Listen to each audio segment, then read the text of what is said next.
3.1혁명 100일 중에 인문학 강의 시간입니다. 오늘은 미안합니다. 미안합니다. 혹시 지난주 제목 주제 이런 거 기억나십니까? 지난주? 다 기억이 안 나십니까? 뭐 지도 나오고 막 그러잖아요.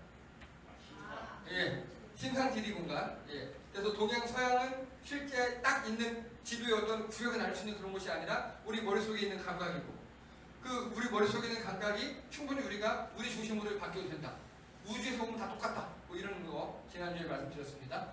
오늘은 미안합니다. 미안합니다. 예. 누구시라고요? 예, 김구 선생님입니다. 예, 어떻게 8.1로 딱 잘 맞았습니다. 성명은 김구, 그리고 호는 백범. 무슨 뜻입니까? 예, 아니에요. 이게 평범, 백정, 백정할 때 이게 핀백트잖아요. 근데 백정할 때 이거 쓰거든요. 나는 백정 갖고 나는 평범하다 그 소리. 그렇게 우리를 정하셨어요, 스스로. 그리고 직업은 독립운동가셨고, 임시정부 주석이셨고, 그리고 광복군 통수권자셨습니다. 그리고 교장 선생님이셨어요, 나중에. 예. 그리고 종교는 유교, 천주교, 불교, 기독교를 두루 섭렵하시다가 끝내는 기독교로. 이분 같은 경우는요, 그 사상적 배경을 하시고 공부 많이 하시고 그러다 보니까 각 종교에서 배울 거를 찾아보셨어요. 여기서 뭘 배워야겠다, 여기서 뭘 이런 식으로. 그러다가 나중에 이분이 결국은 기독교로, 감리교로 귀의하셔서 신앙생활 하시다 순교하셨습니다. 그리고 이분은요, 일단 여기부터 시작을 하셔야 합니다. 치하포 사건 들어보셨습니까? 못 들어보셨어요? 20세 청년, 그 당시 이름은 김창수였어요. 원래 이름이. 을미사변이 뭡니까? 누가 죽은 사건이에요? 예, 명성황후가 죽은 사건이에요. 시해당했습니다. 3개월 후에 치아포에서 칼을 숨겼어요. 누가? 거기 칼을 딱 안에 숨기고 있어. 근데 겉으로 보기에는 가쓰고 도표고 조선인처럼 보여요. 근데 말이 저는 조선인 이문이다 이러고 있는 거예요. 칼 차고. 김구 선생님이 딱 보고 얘기를 해봤더니 얘 수상해. 그래서 여기가 바로 치아포입니다. 여기 인천역이 있으면요, 인천에서 개성 지나서 해주 지나서 평양 밑에 쑥 들어간 곳 있죠. 아주 큰 항구 도시였어요. 이 치아포에서 중국 가고 일본 가고 그런 배들이 많았거든요. 김구 선생님이 아까 그 사람을 보자마자 얘 아무래도 을미사변과 연관이 있을 것 같다 라고 추론을 시작합니다. 그랬더니 그 사람이 칼을 뽑아요. 그래서 맨주먹으로 싸웁니다. 김구 선생님이요, 싸움을 좀 잘하셨어요. 매우 잘하셨어요. 그리고 알고 봤더니 그 사람이 을미사변에 가담한 사람은 아니었는데 간첩이었던 거예요. 일본인 간첩. 그러니까 칼차고 있었겠죠. 근데 칼든 간첩과 맨손으로 싸워서 이겨요. 그리고 죽여요. 그리고 그 피를 찍어서 옆에 기둥에다 이렇게 써놔요. 국모보수. 니들 일본인 군인들이 우리 국모를 죽였기 때문에 내가 복수한 거다. 이렇게 써놔요. 그리고 나는 어디 사는 김구다, 김창수다 이렇게 딱 써놓습니다. 그리고 잡혀요. 자, 어떻게 됐을까요? 인천 감옥으로 이감이 됩니다. 인천 감옥으로. 그리고 그 당시 인천 감옥 하면요, 악명 높은 감옥이었답니다. 그 당시에 광락원 여사, 김구 선생님 어머니예요. 목발화를 시작합니다. 자, 여기 인천 지도예요. 여기 동인천역 보이시죠? 그리고 재물포고등학교 은공산 보이시죠? 이 앞에가 뭡니까 그러면? 우리가 흔히 알고 있는 차이나타운. 차이나타운 있잖아요, 우리. 거기에요. 근데 우린 차이나타운으로 알고 있죠? 그 차이나타운 밑에 아파트가 있고 경인묘역이 지금도 있어요. 요 자리가 바로 여기가 은공산이에요. 여기가. 요게 뭐냐면 옛날 인천교도소. 이게 인천교도소. 그 인천교도소 바로 앞에 경인면옥이라고 요즘 말로 하면 요리집이 있는 거예요. 김구 선생님 어머니가 이 경인면옥에 잡부로 취직을 하셔서 여기 감옥에 갇힌 김구 선생님을 옥바라지 합니다. 그래서 여기를 김구 옥바라지 골목이라고 부르고 지금도 가면 표지석이나 이런 거 다 남아있어요. 인천에서. 근데 이런 것들을 다 지워버리고 뭐라고 그런다고요? 여기를 지금? 차이나타운이라고 해요. 차이나타운. 충분히 여기를 김구거리, 뭐 김구로 이렇게 해도 돼요. 근데 차이나타운이라고 해요. 그렇게 부르고 다 지워버렸어요, 흔적들을. 자, 그리고요, 김구 선생님 결국 사형을 언도받아요. 근데 사형 집행 2시간 전에 어쨌든 사형을 하려면 형식적으로라도 고종황제 도장이 있어야 돼요. 근데 고종황제가 딱 김구의 제목을 보니까 제목이 누구를 살해했다. 그리고 옆에 국모 보수 이렇게 써 있는 거예요. 고종이 야, 얘 사면 이렇게 합니다. 근데 여러분, 경복궁에서 사면 한다고 인천에서 사면이 됩니까? 옛날 같으면 말 타고 가야 되잖아요. 참 운이 좋다고 생각해야 될 게 3일 전에 우리나라 최초로 인천과 경복궁 사이에 전화를 설치했어요. 우리나라 최초의 전화. 그 전화로 야, 김구 살리래! 전화해서 불과 사형 집행 2시간 전에 살렸습니다. 살아나요. 김구 선생님이 여기서 큰 깨달음을 얻어요. 여기서 큰 깨달음을 얻고 뭘 했을까요?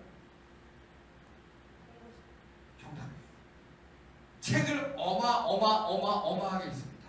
그 어머니를 통해서 각종 책들을 다 받아와요. 그걸 다 읽어요. 나중에 김구 선생님은요, 당연히 한문 알고요, 당연히 우리나라 말도 알고요, 당연히 영어도 알고요, 그렇게 되셨어요. 그래서 그 책들을 다 읽으면서 뭘 깨닫느냐? 외놈 한 명 죽이는 것보다 교육이 중요하다.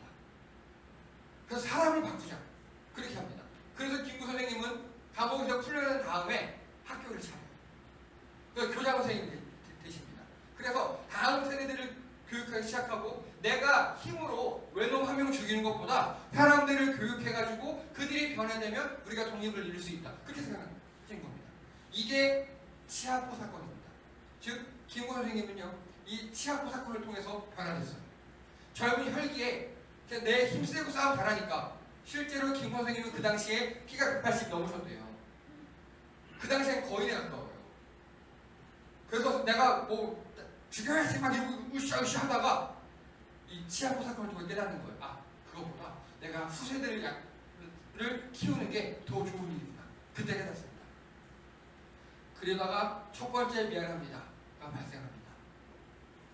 34세 때 김 선생님께서 교육운동에 매진하고 계셨습니다. 이때 21세 청년 하나가 딱 와요. 오더니 내가 이완용을 죽이겠다. 아직 김 선생님이 우리나라에 계실 때 막 합니다. 그러니까 김 선생님이 이 사람이에요. 21세 이 청년이 누굽니까? 대한의사 이재명군. 이재명 의사예요. 이분이 와서 내가 이완용을 죽이겠다 이래요. 그리고 총을 딱 보여줬어요. 내가 이 총으로 죽이겠다고. 그러니까 김구 선생님이 총을 압수합니다. 에이, 그러면 안 돼. 이제 젊은데 좀 더 공부하고 막 이렇게. 아마 그 치아포 사건도 감옥에서 읽었던 기억 컸던 것 같아요. 그러자 이 이재명 의사가 막 웃으면서 총을 주고 돌려요. 그냥 돌아가요. 총 뺏긴 다음에. 그리고 칼 2자루 단검을 가지고 이완용을 암살을 시도합니다. 근데 이완용 앞에 있던 일병급군이 경호원이었나봐요.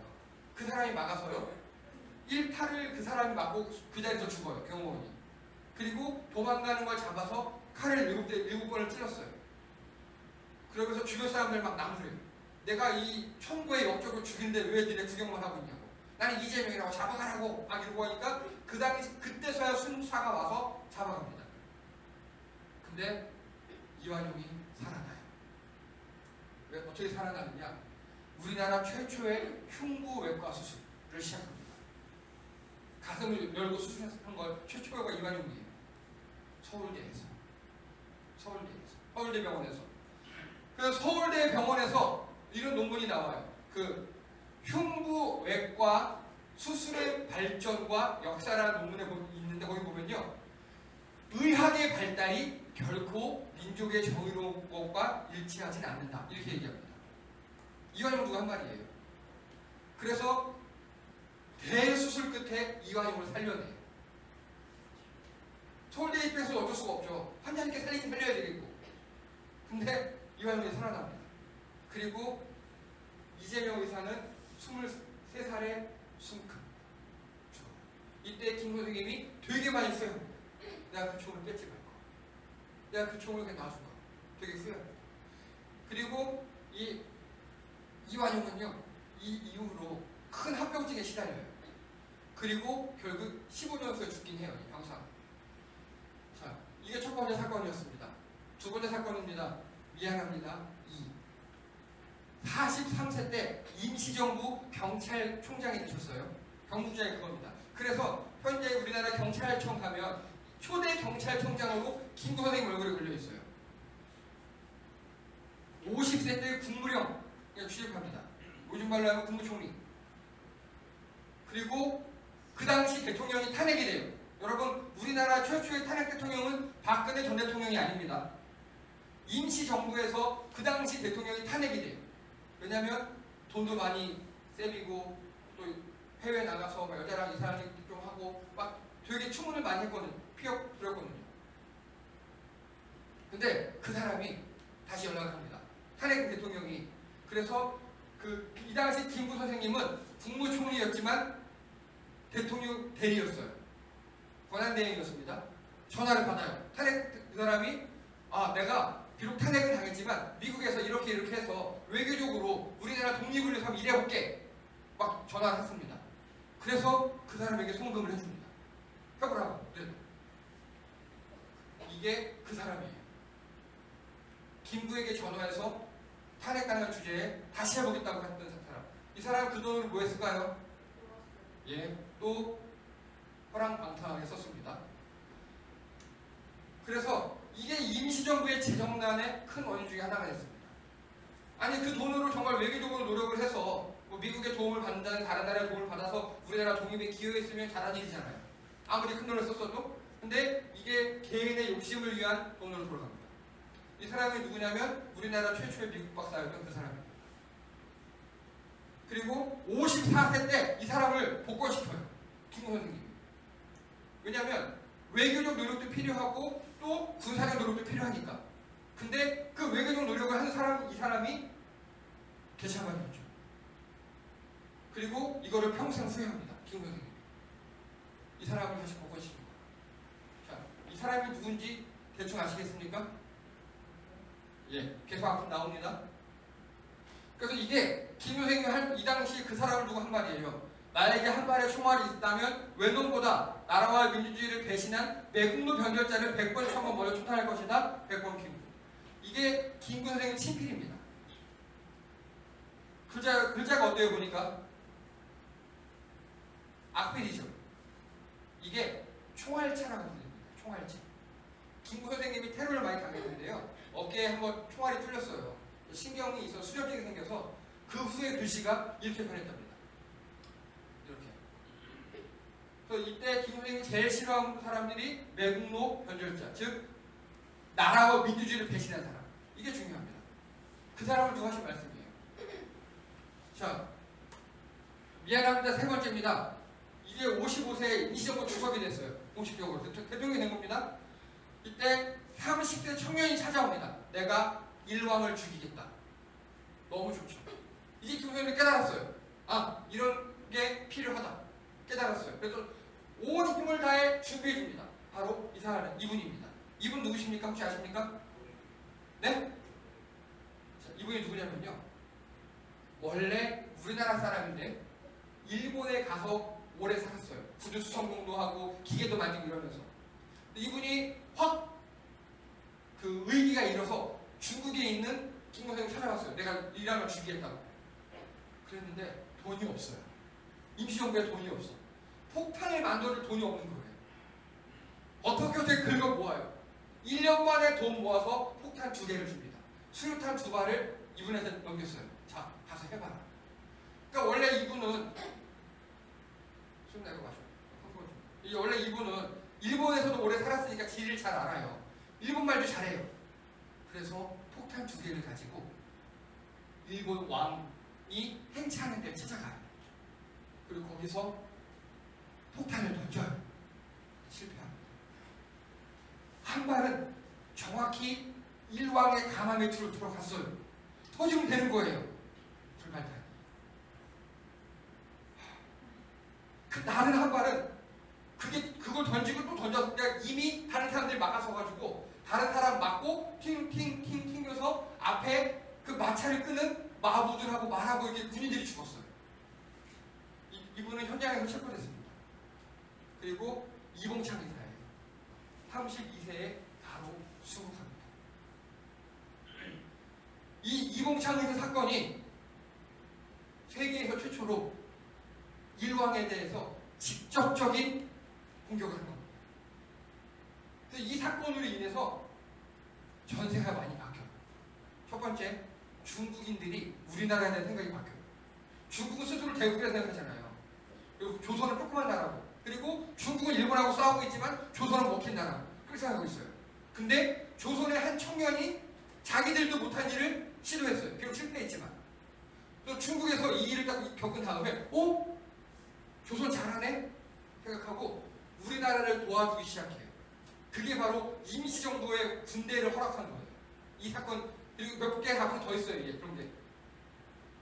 그래서 이제 우리나라가 만만한 나라가 아니다 라는 걸 세계에 알리기 시작했습니다. 이때 김구 선생님이 이봉창이 일왕을 저격한 데에 대한 한국 독립당에서는 우리는 이런 걸로 저격을 한 거고 비록 실패했지만 우리는 이렇게 싸우고 있다 라는 걸 발표합니다. 전 세계가 좋아했고 우리나라에서 이제 불이 붙기 시작합니다. 미안합니다. 4번입니다. 56세 임시정부 추석일 때 또 32살 청년 한 명이 찾아와서 일왕을 죽이겠다고 합니다. 지금 중국에 있을 때예요, 이제는. 근데 문제가 이분이 이번에 누구십니까? 윤봉길 의사. 일본을 못 가요, 이제. 왜냐면 아까 이봉창 사건 같은 게 있었잖아요. 그것 때문에 중국에서 일본으로 가는 모든 배를 거의 다 끊어버리고 샅샅이 다 수색을 하는 겁니다. 폭탄이 있는지 신고조사하고 이런 식으로. 못 가요. 또 중국에서 대기시킵니다. 그리고 어쨌든 폭탄을 마련해줘야 되잖아요. 근데 이제는 긁어도 긁을 돈이 없어요. 임시정부에.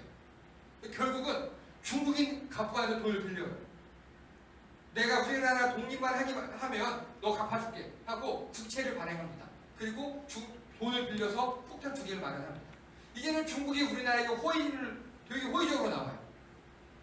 이 폭탄 2개를 주고 일본에 어떻게 자입할까 하는데 그때 중국 상해 홍콩 공원에서 뭐 일왕 생일이라 그래가지고 막 파티를 하고 그런 거 식을 한대요.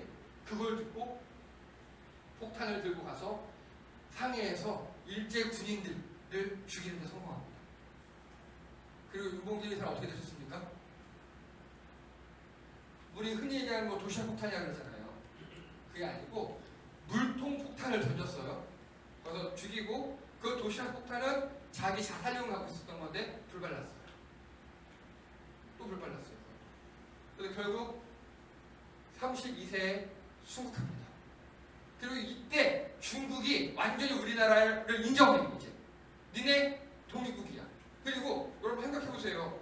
뭐 아프리카나 어디 다른 나라 저기 작은 나라 같은 데서 우리나라 강원도 산골에다가 자기네 나라 임시정부를 만들고 군대를 키운다 그러면 우리가 허락해야 됩니까? 되게 끔찍하겠죠. 근데 우리는 상해에서 충칭에서 그걸 했다니까요. 중국에서. 그걸 할 수 있었던 계기가 이봉창, 윤봉길 의사 같은 분들 때문이었어요. 그래서 중국에서 우리나라를 인정해요. 임시정부를 인정하고 니네 독립국이야. 인정하고 거기에 성공한 겁니다. 자, 근데 이때 한 가지 에피소드가 있습니다. 이게 김구 선생님의 시계예요. 근데 원래는 윤봉길 사건이었어요. 이제 마지막 상해 홍콩 공원으로 가서 폭탄을 던지려고 하는데 시계를 맞춰야 되잖아요, 서로. 아침 10시에 던져라 이렇게. 2개 시계를 맞추는데 보니까 김구 선생님 시계가 되게 낡은 거예요. 윤봉길 선생님이 김구 선생님 난 어차피 던지면 난 죽어요. 자살할 거예요. 근데 당신 시계가 되게 낡았네요. 내 거 좋은 거랑 바꿉시다. 그래서 바꿔요, 서로. 그래서 이게 지금 현재 우리나라 보물로 지정되어 있습니다. 2개가. 그리고 이 윤봉길 의사의 사건이 일어난 다음에 해외에서 외교적으로 독립을 위한다고 했던 사람이 이렇게 얘기합니다. 이런 행동은 어리석은 짓이며 일본의 선전선동만 강화시킬 뿐 한국의 독립을 관리 못할 것이다. 이승만 사선주의 이렇게 얘기했습니다. 저는 그래서 이승만을 아주 싫어합니다. 매우 싫어합니다. 굉장히 잘하는 사람 태클을 걸고요. 그리고 한국의 독립보다는 자신의 이익을 앞세우는 사람이었습니다. 나중에 계속 얘기하겠습니다. 자, 미안하는 5번째 시간입니다. 이제 충칭으로 옮겼습니다. 64세. 여러분 충칭이 어딘지 아십니까? 그 삼국지에서 삼국지점의 지도 대충 아세요? 중국 지도? 상해, 베이징은 약간 내륙이고요. 상해는 해안 도시예요. 충칭은 중국에서도 바닷가에서 700km 들어가야 될 아주 깊은 내륙 산골이에요.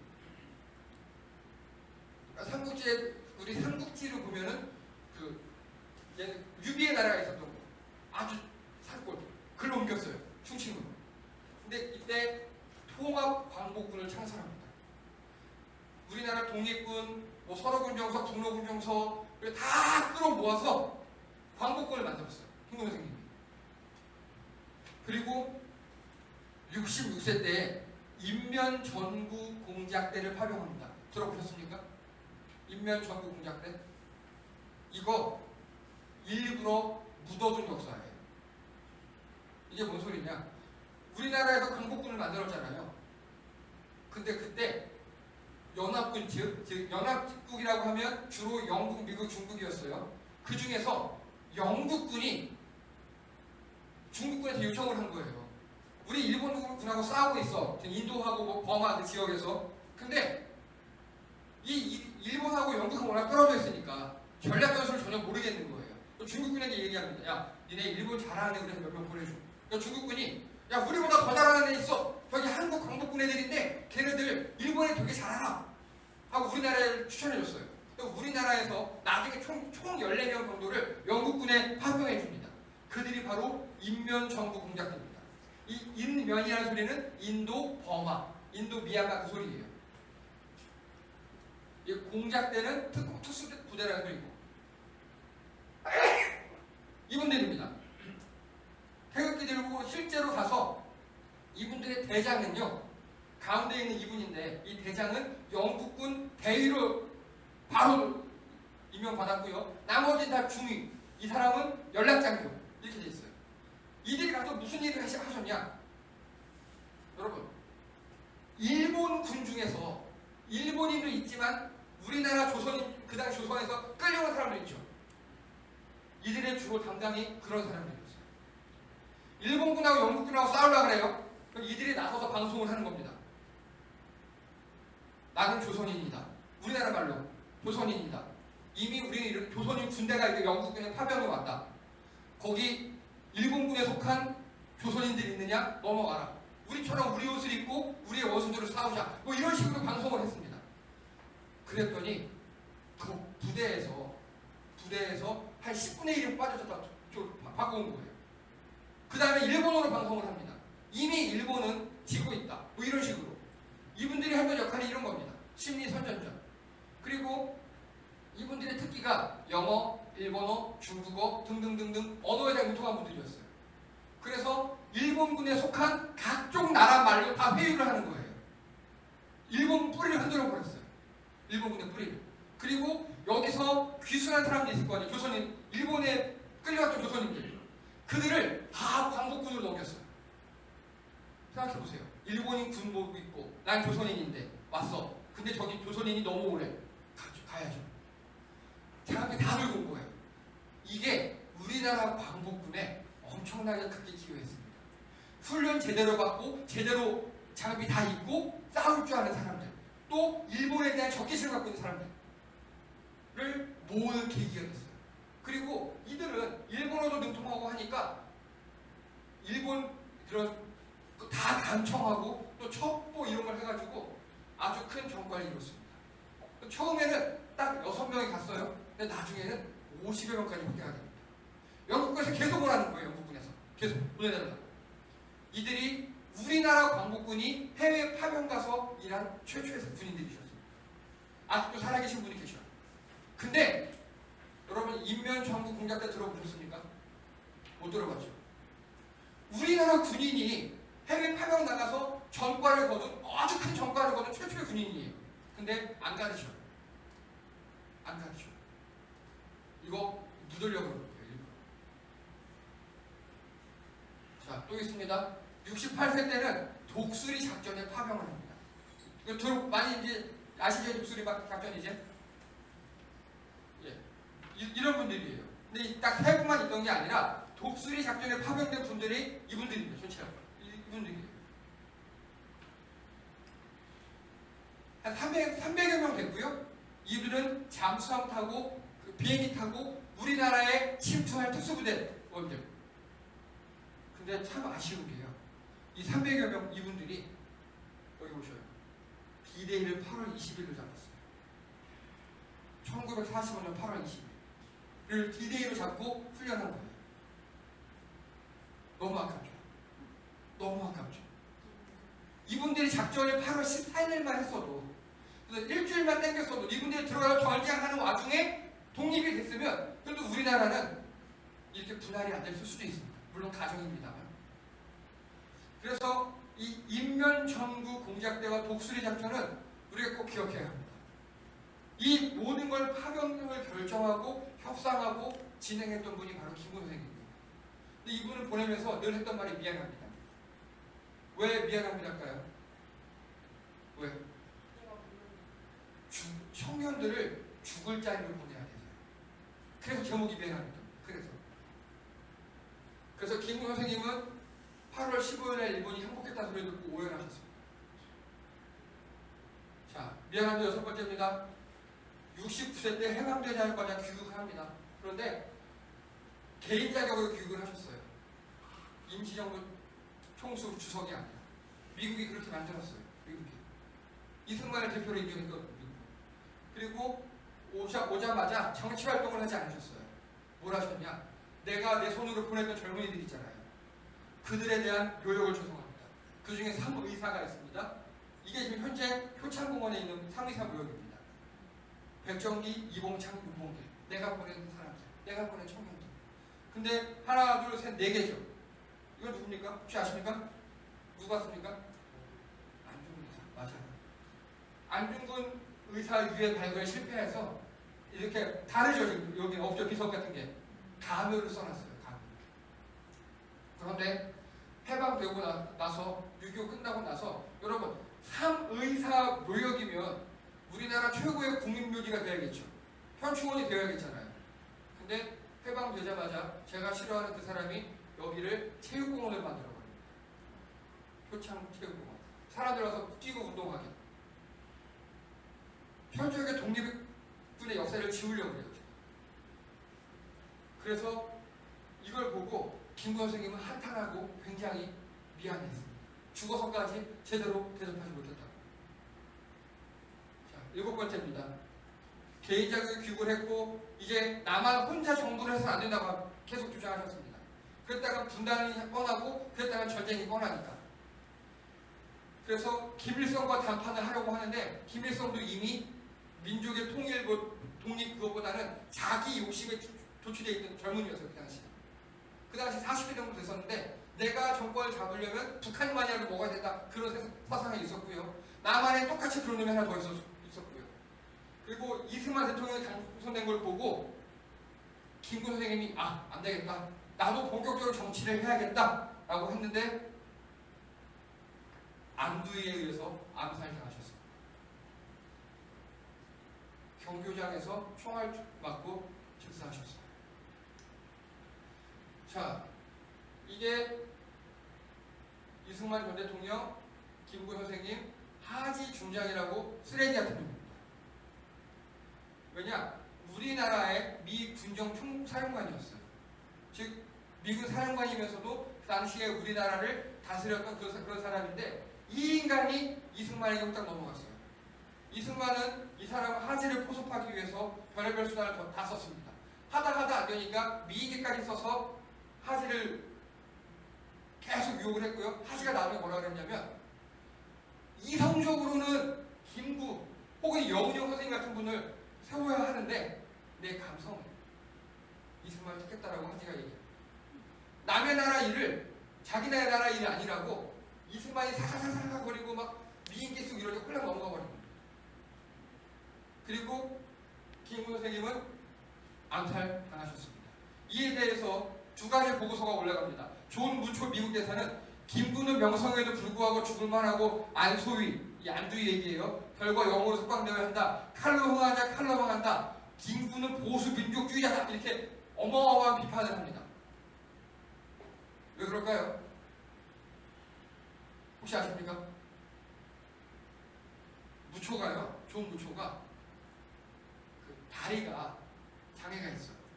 원래는 건강했는데 폭탄 테러에 자기 말로 일하면 폭탄 테러에 다리가 장애를 입은 거예요. 왜 그랬냐? 이 사람이 중국 영사 시절에 홍콩 공원에 있다가 윤봉길 의사가 던진 폭탄을 맞은 겁니다. 그때 죽었어야 했는데 살아남아서 우리나라 대사로 왔고요. 그러니까 김구 선생님이 얼마나 믿겠습니까? 제가 보낸 안중근 윤봉길 때문에 내가 지금 이러고 있는 거예요. 그렇게 생각했어요. 그래서 김구 선생님을 엄청나게 싫어했습니다. 그뿐만 아니라 존 무초는 일본을 되게 좋아했어요. 여러분 말이 됩니까? 일본을 좋아하는 사람이 우리나라 대사로 와 있으니 우리나라의 압속 중에 하나입니다. 그리고 또 다른 보고서가 올라갑니다. OSS 한국 파견관, 간단하게 요즘 말로 하면 CIA 한국 정보 담당자예요. 이 사람이 이렇게 보고합니다. 김구의 죽음과 암살하는 안두의 처분을 볼 때 배우는 이승만이 있음이 분명하다. 한국은 이제 미래가 없다. 전쟁을 준비해야 한다. 정확한 말이죠. 결국 전쟁이 일어났습니다. 영운영 선생님, 김구 선생님 암살당하고 결국 전쟁이 발발합니다. 그래서 김구 선생님은요, 이 전쟁이 일어나는 거에 대해서 되게 미안했어요. 김구 선생님이 49년도에 암살당하셨거든요. 근데 앞에서 영운영 선생님 암살당하고 또 김원봉 선생님 월북하시고 끌려가고 막 등등 이런 걸 보면서 이대로 가다는 전쟁이다. 이걸 되게 미안해하셨어요. 자, 오늘은 마침 8일로 다가오고 해서 이 김구 선생님 특집을 이렇게 해봤습니다. 아직까지도 밝혀져야 될 부분이 많이 있고요. 그리고 최근 해제된 미국 비밀 문서에 보면은 이쪽이 맞아요. 김구 선생님 죽으면은 배우가 미국과 이승만이었던 것 같아요. 왜냐하면 미국의 말을 안 들립니다. 미국은 어떻게든 남북을 갈라놓고 싶었는데 김구 선생님은 통일을 원하니까. 그래서 암살당하거나 배제당한 사람들 보면은 다 통일을 원하는 분들이었어요. 자, 그래서 김구 선생님은 이런 업적에도 불구하고 늘 청년들에게 미안했고 늘 후손들에게 미안했습니다. 이게 이분의 일생이었고, 지금 제가 조사한 모든 자료들은 최소 논문이나 최소 미국 보고서 그런 것들을 다 인용한 것들입니다. 근데 여기 보면은 우리가 배우지 못한 것들, 역사에서 일부러 지워진 것들, 저는 인면정부 공작 때 보면서 굉장히 화가 났습니다. 우리나라 광복군의 가장 큰 업적 중에 하나인데 그걸 지워버렸어요. 안 가르쳐요, 우리들에게. 우리가 역사를 제대로 모르면, 여러분 역사를 잊은 민족은 어떻게 된다고요? 미래가 없어요. 누가 감췄다 하더라도 그걸 우리가 알아내지 않으면 우리에게 미래는 없습니다.